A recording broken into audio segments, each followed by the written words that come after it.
ஏதோ நாள் அற்புதம் நடந்த உடனே நாங்க டக்குனு உபவாசம் வந்து கண்ணீர் கவலை வந்து புலம்பல் அழுக வைத்து பிடிச்சு சுருண்டு விழுகிறது. ஏன்னா நடக்குது அப்படின்னு போயிட மாட்டோம். ஏன்னா நாங்கள் அடையாளங்களை பேசுகிறோம்ல, நாங்கள் சிலுவையில் அறையப்பட்ட இயேசுவை பிரசங்கிக்கிறோம். நாங்கள் யூதருக்கு இடரலாயும் கிரேக்கருக்கு பைத்தியமாயும் இருக்கிறோம். கிரீக் பேசுறவனுக்கு எங்களை பார்த்தா பைத்தியமா தெரியுது. யூதர்கள் பக்தி மார்க்கம் உள்ளவர்களை பார்த்தா நாங்கள் இடரலா இருக்கிறோம். எங்களை போட்டு கொண்டுகிட்டு இருக்கான். இதோ சபைக்கு இடரலாக ஒரு கூட்டம் வந்து விட்டது. ஆமா, கரெக்டா நாங்கள் வந்துட்டோம். இப்பதான் நாங்கள் கரெக்டான ஆளு. ஏன்னா உனக்கு நான் இடரலா இருந்தா தாண்டா நாங்க அப்போஸ்தல உபதேசம். அப்போஸ்தல உபதேசம் என்பது இயேசு முடித்ததை பிரசங்கிப்பது. எல்லாம் சொல்லுங்க நாங்களோ. வலது கையை உயர்த்தி சொல்லுங்க நாங்களோ. கமா நாங்களோ. அப்படின்னா என்ன அர்த்தம்? அப்படின்னா என்ன அர்த்தம்? எல்லாரும் மாதிரி நாங்க இல்லைன்னு அர்த்தம். நாங்களோன்னா அவங்களாம் வேறன்னு அர்த்தம். எல்லாரும் தைசான்னு சொல்லும்போது நானோ அப்படின்னா என்ன அர்த்தம்? நீ பிரியாணி சொல்ல போறீங்கன்னு அர்த்தம். அந்த நாங்களோ, அந்த லோல என்ன இருக்குன்னா நாங்க வித்தியாசம்.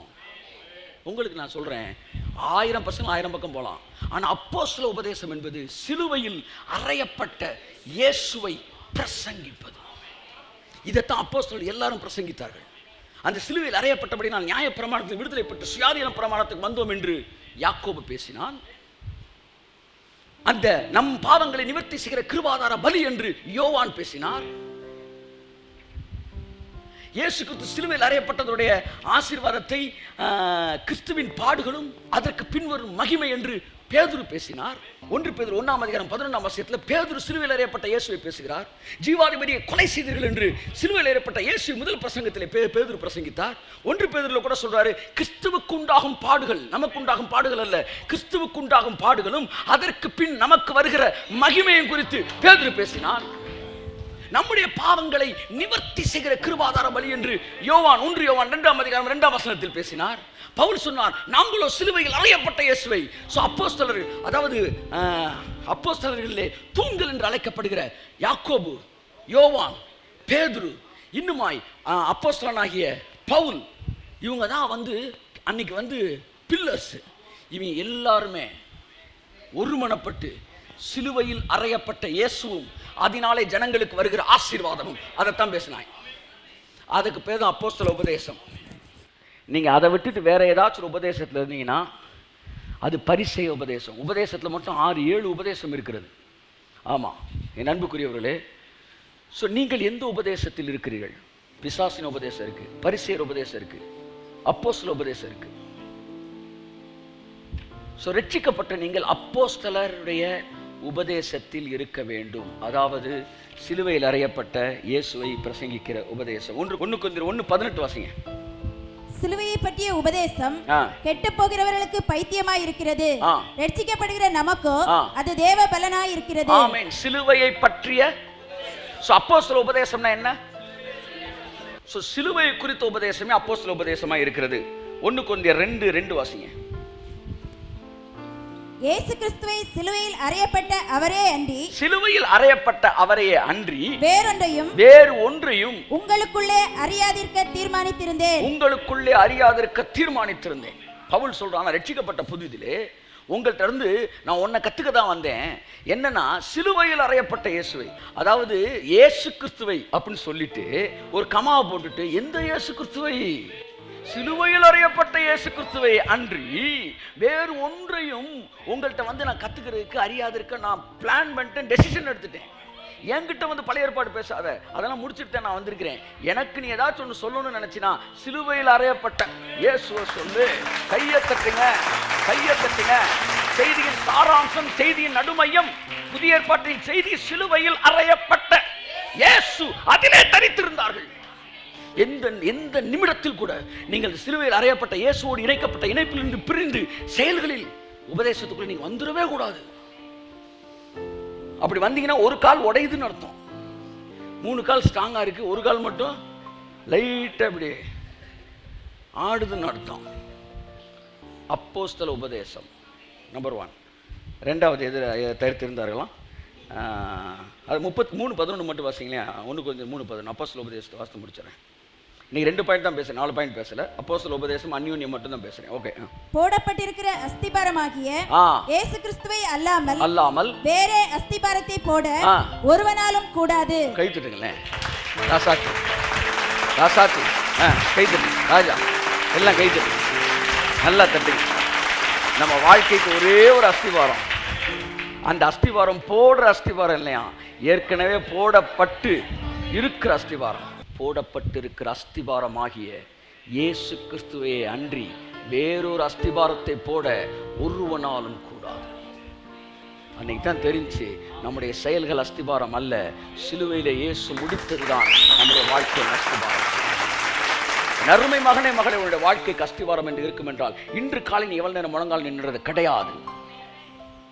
இன்றைக்கு எவ்வளவு நேரம் ஜெபித்தோம் என்பது கிடையாது. இன்று காலையில் நீ முழங்கால் நின்னது போடப்பட்டிருக்க அஸ்திபாரத்தில் இருக்க ஆசீர்வாதத்தை எவ்வளவு நீ வாங்கிக்கிறன்ற பொறுத்து தான் இருக்கு. That is not depending on, that is not foundation. The foundation was laid on the cross. போடப்பட்டிருக்கிற அஸ்திபாரம் உனக்கும் எனக்கும் போடுகிற அஸ்திபாரம் அல்ல, போட போகிற அஸ்திபாரம் அல்ல. 2000 வருஷங்களுக்கு முன்னாடி போடப்பட்டிருக்கிற அஸ்திபாரமாகிய இயேசு, அந்த இயேசு செய்தவையிலிருந்து வருகிற ஆசீர்வாதங்களை பேசுவதே அப்போஸ்தல உபதேசம். அந்த உபதேசத்தை நீ நிலைச்சிருக்கணும். வேற எந்த செய்தியும் காதுகள் கேட்க இடம் கூடாது. அறிவை தரும் போதகங்களை விட்டு விலகச் செய்யும் வார்த்தைகளை கேளாதே, அதை கேட்க வேண்டாம். நண்புக்குரியவர்களே, ஆகவே அப்போஸ்தல உபதேசத்தில் இருந்தார்கள். ரெண்டாவது பாயிண்ட் நான் முடிக்கிறேன். ரெண்டாவது என்னவா? அந்யோன்யத்தில். எல்லாம் சொல்லுங்க. அந்யோன்யம்னா என்ன? மனம் திறந்து பேசுவது.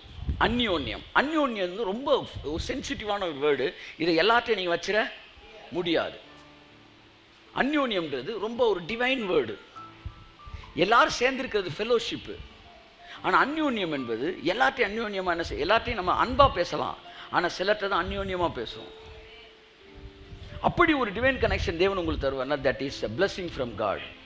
உங்கள் பாடுகளை, உங்கள் பிரச்சனைகளை, உங்கள் திகில்களை பகிர்ந்து கொள்வதற்கு தேவன் உங்களுக்கு கொடுத்திருக்கிற ஆசை. இது யாருக்கு தேவை? எல்லாருக்கும் தேவை. பவுலுக்கு தேவை, பேதுருக்கு தேவை, யாக்கோவுக்கு தேவை, யோவானுக்கு தேவை. ஏன் சொல்லுங்க? இயேசுக்கே தேவைப்பட்டது. ஆமென். பவுலும் தன்னுடைய வாழ்க்கையில் பயந்த நாட்கள் உண்டு. சில நேரம் பிரச்சனைகள் வரும்போது அந்த டிவைன் கனெக்ஷனை நீங்கள் பார்க்கும்போது தான் உங்களுக்கு மிகப்பெரிய ஆறுதல் வரும். இல்லாட்டி இந்த சபையில் நீங்கள் உட்காந்துருந்தா கூட சபையின் வார்த்தைகள் உங்களுக்கு உற்சாகம் மூட்டும், ஆனால் இந்த ஜனங்கள் உங்களுக்கு ஒரு நாள் உற்சாகம் மூட்ட மாட்டாங்க. இந்த கூட்டத்தில் நீங்கள் தனியாக தான் ஃபீல் பண்ணுவீங்க. ஆனால் அந்த கூட்டத்தில் ஒரே ஒருத்தர் உங்களுக்கு ஒரு டிவைன் கனெக்ஷன் இருந்தாருன்னா நீங்கள் பயங்கர நிறைவுள்ளவர்களாக.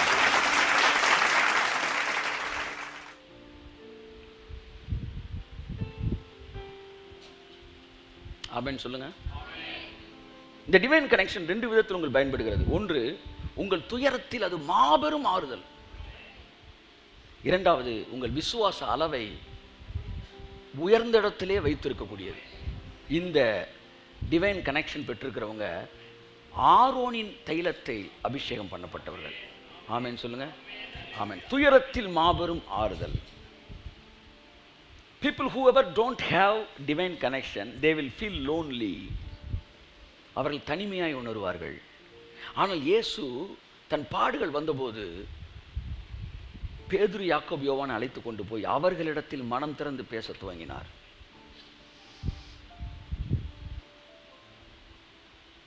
உங்கள் பிரச்சனை நேரங்களிலே அவர்கள் உங்களுக்கு சாதாரண ஆறுதலாய் அல்ல, நம்பிக்கையோடு கூடிய ஆறுதலாக இருப்பார்கள்.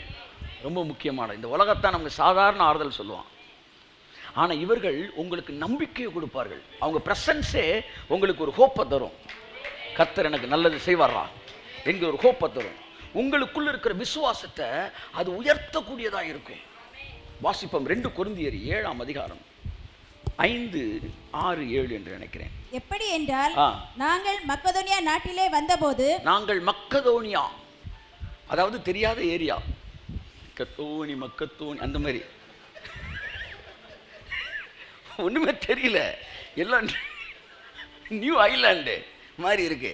மக்கதோனியா நாட்டுக்கு வந்தபோது எங்கள் சரீரத்திற்கு இளைப்பாறுதல் ஒன்றுமில்லாமல், பவுல் எழுதுறார், சார் நான் உங்களுக்கு இளைப்பாறுதலை தருவேன் என்று சொன்ன இயேசுவின் சீஷனாகிய பவுல் சொல்றார், எங்கள் சரீரத்துக்கு இளைப்பாறுதல் ஒன்றுமில்லாமல் எப்பக்கத்திலேயும் உபத்திரவப்பட்டோம், புறம்பே போராட்டங்களும் உள்ளே பயங்களும் இருந்தன.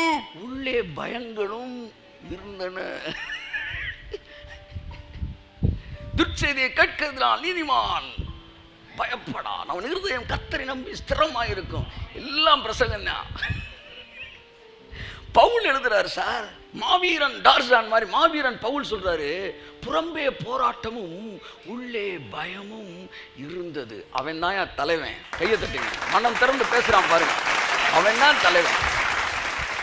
எனக்கு கொஞ்சம் பயமா இருக்குங்க அப்படின்னு ஒரு தலைவன் பேசுறான்னா எல்லாத்தையும் கிடையாது. ஸ்டேஜில் பேசுனான்னா அவன் தலைவனுக்கு இதே கிடையாது. ஆனால் அவன் ஷேர் பண்ண வேண்டிய ஆள்கிட்ட அவன் ஷேர் பண்ணான்னா அவனுக்குள்ள தாழ்மை இருக்குன்னு அர்த்தம். அவனுக்குள்ள தாழ்மை இருக்குன்னு உடனே நீ பைபிள் எடுத்து பிரசங்கம் பண்ணிடக்கூடாது. அவன் கொல்ல பிரசங்கங்கள்லாம் பண்ணிட்டு தான் வந்திருக்கிறான். அவன்கிட்ட போய் திரும்ப பிரசங்கம் பண்ணாதீங்க. இங்கே தேவை அந்த டிவைன் கனெக்ஷனு, அந்த ப்ரெசன்ஸ்லேயே அவனுக்கு வந்து ஒரு தைரியத்தை கொடுக்கும். புறம்பே போராட்டமும் உள்ளே பயமும் இருந்தது. இந்த பயம் எப்படி போச்சு பவுலுக்கு? ஃபாஸ்டிங் பண்ணி போச்சா, ஜோம் பண்ணி போச்சா, எப்படி போச்சா? அடுத்த வசனம் வாசிங்க. ஆகிலும் சிறுமைப்பட்டவர்களுக்கு ஆறுதல் செய்கிற தேவன், சிறுமைப்பட்டவர்களுக்கு எப்படி கொடுக்குறான் பாருங்க அட்ஜெக்டிவ், ஆறுதல் செய்கிற தேவன் தீத்து வந்ததினாலே எங்களுக்கு ஆறுதல்.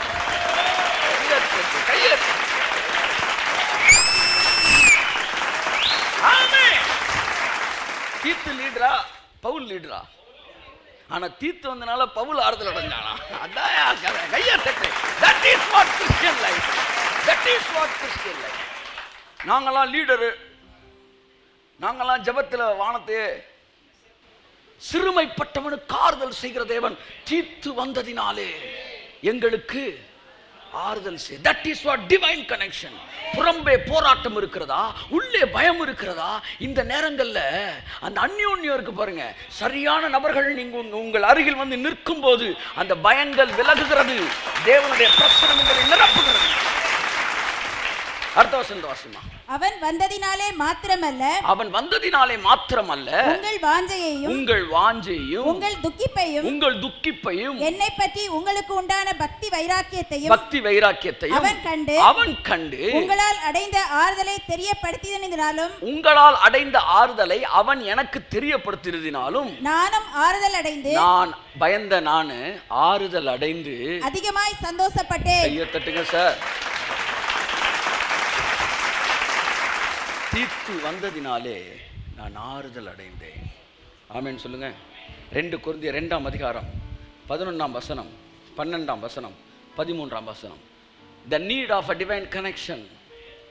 The church needs a divine connected people. ஆமென், ஆமென். வாசிங்க. நான் என் சகோதரனாகிய தீத்துவை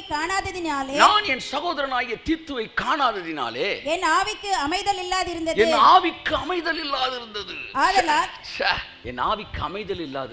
வாசிங்க. ஆதலால் நான் அவர்களிடத்தில் அனுப்புவித்துக் கொண்டு மக்கதோனியா நாட்டுக்கு புறப்பட்டு போனேன். கிறிஸ்துவுக்குள் எப்பொழுதும் எங்களை வெற்றி சிறக்க பண்ணி எல்லா இடங்களிலேயும் எங்களை கொண்டு அவரை அறிகிற அறிவின் வாசனையை வெளிப்படுத்துகிற தேவனுக்கு ஸ்தோத்திரம். ஆமென். அப்ப தீத்து வந்த பிறகு அவன் வசனம் எப்படி மாறுது? எல்லா இடத்துலையும் எங்களை வெற்றி சிறக்க பண்ணுகிற கர்த்தர். அதுக்கு முந்தின வசனத்தை எழுதுறாரு. என்ன சொல்றாருன்னா வந்து, பிசாசு உங்களை வந்து வஞ்சியாதபடி இருக்க பாருங்கள். எல்லாம் நாங்கள் முழங்கால போட்ட எல்லாம் சாய்ச்சிருவோம், வஞ்சிக்கப்பட்டுறாத. You need a divine connection. Amen சொல்லுங்க. அப்போ பவுலுக்கு கூட தீத்து வந்தவனு ஒரு ஆறுதல். ஆமென் சொல்லுங்க. உங்களுக்கும் அந்த ஆறுதலை அளிப்பதற்கு தேவன் வல்லமையுள்ளவராக இருக்கிறார். தீத்து வந்தவன 2 பேர் சேர்ந்து ஜெபம்லாம் பண்ணல. தீத்துவை பார்த்தவனும் ஒரு ஆறுதல். யாக்கோபுக்கு வந்து யோசேப்பை பார்த்தவன ஆவி துளிர்த்தது. ஏற்கனவே சொல்லியிருக்கிறேன். மரியாளை வந்து யாரு? எலிசபெத் பார்த்தவன பிள்ளை வயிற்றிலிருந்து துள்ளியது. உங்கள் ஆவியை துள்ள வைக்கக்கூடிய சரியான கனெக்ஷன் உங்களுக்கு இருக்க வேண்டும். அப்படி இருப்பீர்கள் என்றால் நீங்கள் தனிமையை உணர மாட்டீர்கள். என் வாழ்க்கையில் அத்தகைய டிவைன் கனெக்ஷன் நான் என்ஜாய் பண்ணியிருக்கிறேன். அதனால் உங்களுக்கும் நான் அதை சொல்ல விரும்புகிறேன். ஆமென் சொல்லுங்கள். என்னுடைய டிவைன் கனெக்ஷன் கூட நான் உட்காந்து ஒருத்தரை பற்றி கூட நான் பேசினது கிடையாது. ஒருத்தரை பற்றி காசிப் பண்ணதே கிடையாது. அப்படி காசிப் பண்ணுற மாதிரி ஒரு ஆள்கிட்ட உட்காந்து அது டிமானிக் கனெக்ஷன், பிசாசு தொடர்பு. என்னை பற்றி நான் ஒரு விஷயத்தை ஓப்பனாக பேசும்போது கூட நான் அதில் இன்னொருத்தன் கனெக்ட் ஆகியிருந்தானா நான் அந்த மேட்டரை பேச மாட்டேன். இப்போ நான் அவன்கிட்ட பேசுகிறேன், சினிமா பார்த்துட்டேன், நானும் ஜேம்ஸும் சேர்ந்து சினிமா பார்த்துட்டோம் அப்படின்னு அவன்கிட்ட சொல்லணும்னா நான் மனதிலிருந்து பேசுகிறேன், அவனை போட்டுல மாட்டேன். ஓகே, கர்த்தர் நல்லவர். நம்பர் 1, இட் இன்க்ரீஸ் யுவர் என்ன சொல்ல, இட் கம்ஃபர்ட்ஸ் யூ. உங்களை ஆறுதல் படுத்தும், நம்பிக்கையோட ஆறுதல் படுத்தும்.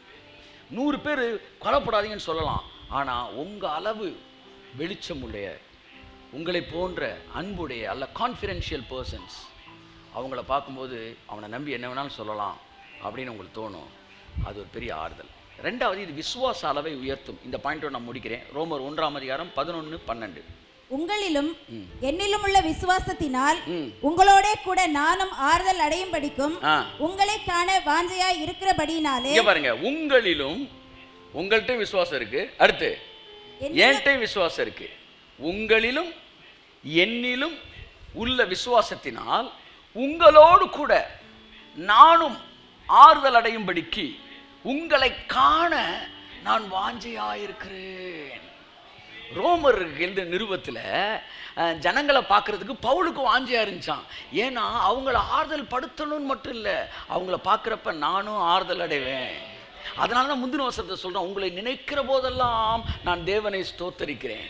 எதுக்கு ஸ்தோத்தரிச்சானா, சர்ச்சில் ஒரு 200 ஆத்மா கூடிடுச்சுரா, தோத்துறோம் தோத்துறோம். அப்படி தோத்துறோம் கிடையாது. ஆண்டவர் எனக்கு ஆறுதலா அங்கே கொஞ்சம் பேர் இருக்கிறான் ஆண்டவரே, அவங்களெல்லாம் நீங்கள் எனக்கு கொடுத்துருக்குறீங்க, உங்களுக்கு ஸ்தோத்திரம் ஆண்டவரேன்னு அவன் தேங்க் பண்ணக்கூடிய அளவுக்கு அந்த ஜனங்கள் அவனுக்கு ஆறுதலாக இருந்தார்கள். எத்தனையோ பேர் நான் பார்க்குறேன், சபைக்கு வருவாங்க, உட்காருவாங்க, போவாங்க, வருவாங்க, உட்காருவாங்க, போவாங்க. அவனுக்குன்னு ஒரு டிவைன் கனெக்ஷன் இருக்காது. வாழ்க்கையில் தனியாகவே பேசிக்கிட்டு தனியாகவே தெரிஞ்சுக்கிட்டு இருப்பாங்க. வந்து இது சர்ச்சா கான்ஃபரன்ஸான்னு தெரியாது. சிலர் வந்து உட்காந்துட்டு செய்தியை கேட்டு போகிறான். இது கான்ஃபரன்ஸ் ஹால். நான் சொல்ல வர விஷயம் என்னென்னா, உங்களுடைய மனது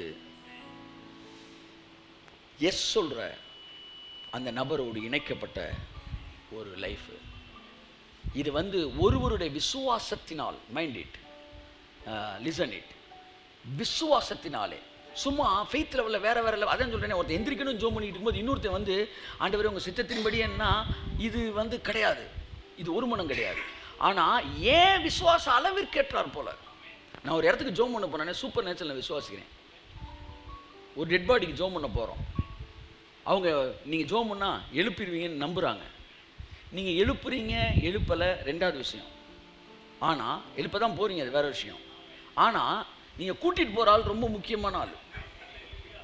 ஆமாம், அவன் போய் தூசிக்கு தூசியாகவும் புழுதிக்கு அப்படி ஆளை கூப்பிட்டு போனீங்கன்னா உங்களை புழுதி பண்ணிடுவான். அவன் கூட்டிகிட்டு போகிற ஆள் அவன் உங்களை மாதிரி நம்பணும்.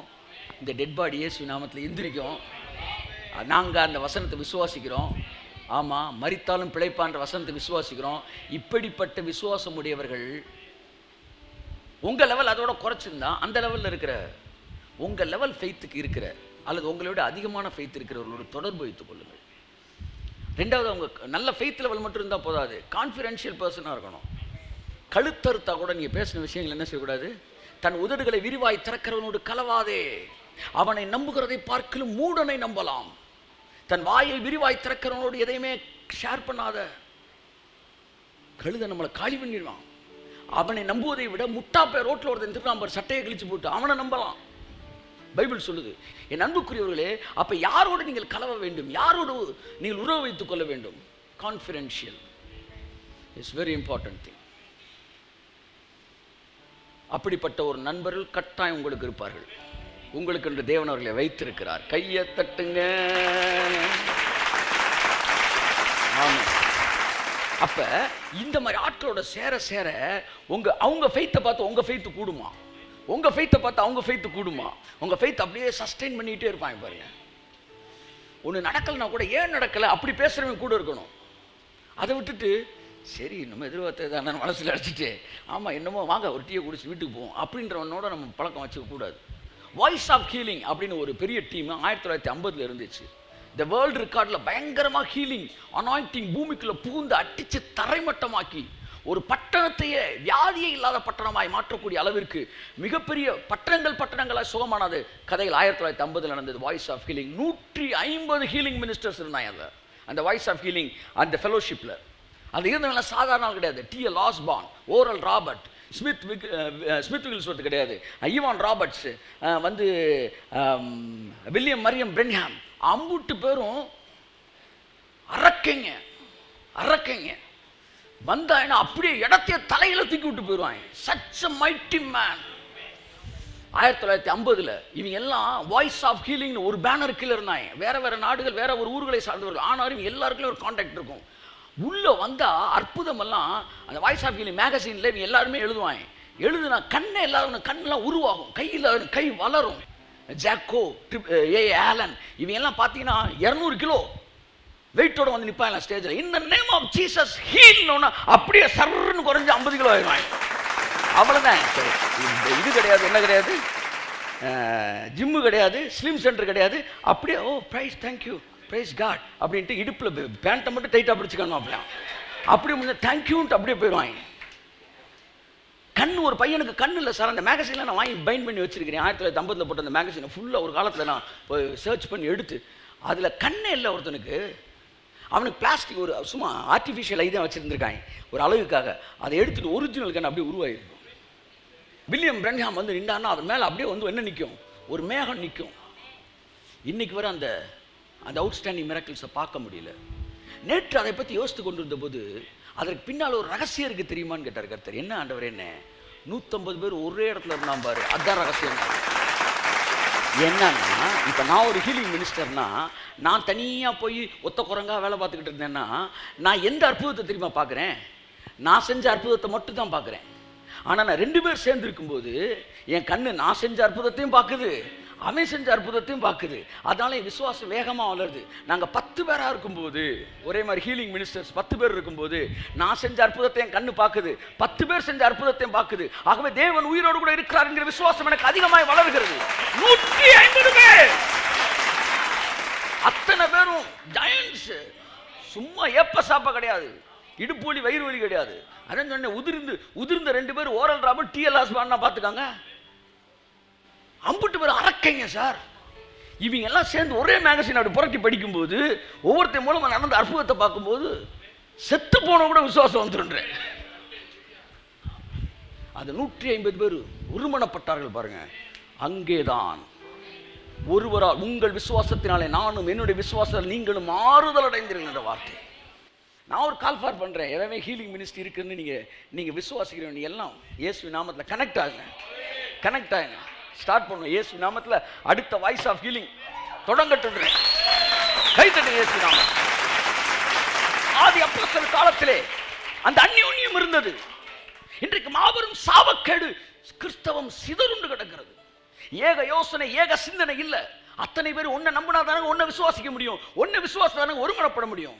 இருவர் ஒருமனப்பட்டால் ஒழிய ஒருமித்து நடக்க முடியுமா என்று தீர்க்கதரிசி கேட்கிறான். 2 பேர் ஒரே ரெவலேஷன் அக்செப்ட் பண்ணாதானே சார் ஒரு பக்கம் நடக்க முடியும். நான் தேவன் உன்னை தூக்கி விடுகிற தேவன் பிரசங்கம் பண்ணிட்டு இருக்கேன், ஒருத்தன் குழியில போடுறவன் பிரசங்கம் பண்ணிட்டு இருக்கான். எப்படி ஒருமனப்பட முடியும், எப்படி ஒருமித்து நான் வாசம் செய்ய முடியும்? அப்ப 4 பேர் ஒரே விஷயத்தை ஒரே லைட்ல இருக்கணும். அறிவிலும் விசுவாசத்திலும் நீங்கள் ஒருமனப்பட்டவர்களாகி, அப்ப அறிவுல ஒரே விஷயத்தை ஒரே விஷயத்தை ஏற்றுக்கொண்டாதான் ஒரே அளவு விசுவாசிக்க முடியும். அந்த உலகத்தை நாம் உருவாக்குவோம் என்று சொல்கிறேன். நமக்குள்ளே அந்த அறிவிலும் ஒருமனப்பாட்டு விசுவாசத்தில் ஒருமனம் உண்டாவதாக நம்ம எல்லாரும் விசுவாசிப்போம். தேவன் வியாதியற்றோர் உலகத்தை தான் படைக்க விரும்புகிறார் என்பதை விசுவாசிப்போம். மரித்தோரை எழுப்ப விரும்புகிறார் என்று விசுவாசிப்போம். இளம் வயது மரணத்தை தேவன் விரும்பவில்லை என்பதை புரிந்து கொண்டு விசுவாசிப்போம். நிச்சயமாய் நம்முடைய உலகத்திலே இவைகள் நடக்க ஆரம்பிக்கும் என்று நான் சொல்லுகிறேன். கரங்களை தட்டி கர்த்தருக்கு நன்றி சொல்லுவோம். நல்ல பைபிள் சொல்லுது, பூமியில இருவர் ஒருமனப்பட்டால் ஜெபத்துக்கு முன்னாடியே பரலோகத்திற்கு பிதாவின் அவர்களுக்கு அருளப்படுகிறது. ஆதி அப்போஸ்தலர்கள் அப்போஸ்தல உபதேசத்திலும், ஆதி கிறிஸ்தவர்கள் அப்போஸ்தல உபதேசத்திலும் அந்யோன்யத்திலும். நல்லா தெரிஞ்சுக்கங்க, 2 உபதேசத்தில் இருக்கிற அந்யோன்யத்தில் இருக்க முடியாது. எல்லாரும் ஒரே உபதேசத்தில் இருந்தால் தான் எல்லாரும் அந்யோன்யத்தில் இருக்க முடியும். அந்த அந்யோன்யத்தினால் உங்கள் விசுவாசம் வளரும். உங்கள் துயரத்தில் உங்களுக்கு ஆறுதல் உண்டாகும்.